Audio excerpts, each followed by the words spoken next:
আজি মই উপস্থিত আছোঁ চানমাৰীত অনুষ্ঠিত হৈ থকা গ্ৰন্থমেলাৰ প্ৰাংগণত।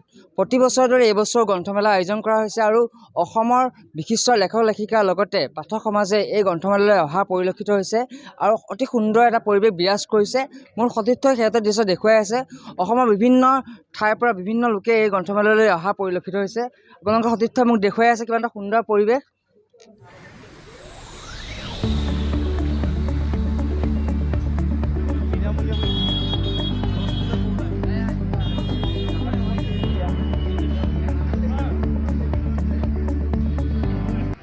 আৰু নৱপ্ৰজন্মৰ কাৰণে গ্ৰন্থমেলা কিমান প্ৰয়োজন আছে।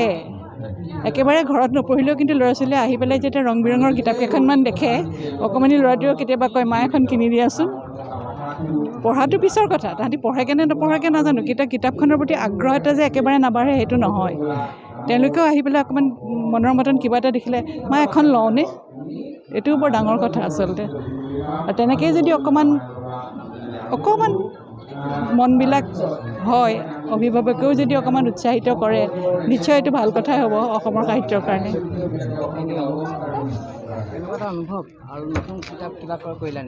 নাই, এতিয়ালৈ একো কিনা নাই, কিন্তু খুব ভাল লাগিছে ইয়াতে আহি।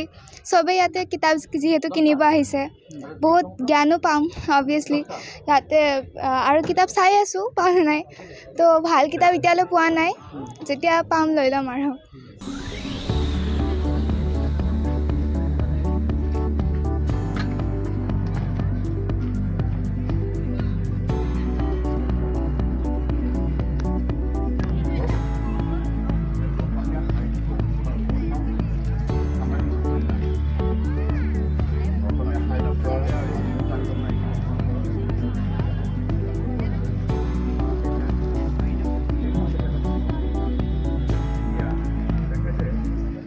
গ্ৰন্থমেলা আয়োজন কৰা হয়, নৱপ্ৰজন্মৰ কাৰণে গ্ৰন্থমেলা কিমান প্ৰয়োজনীয়?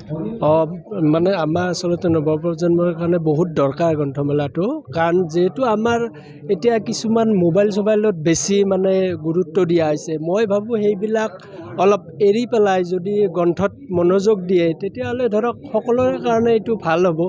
মানে তথাপি দেখিছোঁ এতিয়া ধৰক আমাৰ এছিয়াছ পৰীক্ষা দিয়া মানে ষ্টুডেণ্টৰ সংখ্যা যথেষ্ট বাঢ়িছে। আমাৰ সেনেকুৱা ধৰণৰ কিতাপ বিক্ৰী হৈছে এতিয়া, মানে গৈ আছে। গতিকে আগলৈ আৰু ভাল হ'ব বুলি আশা কৰিছোঁ, এনেকুৱা যে ভাল হ'ব কিতাপৰ বিপণীবিলাকৰ কাৰণে।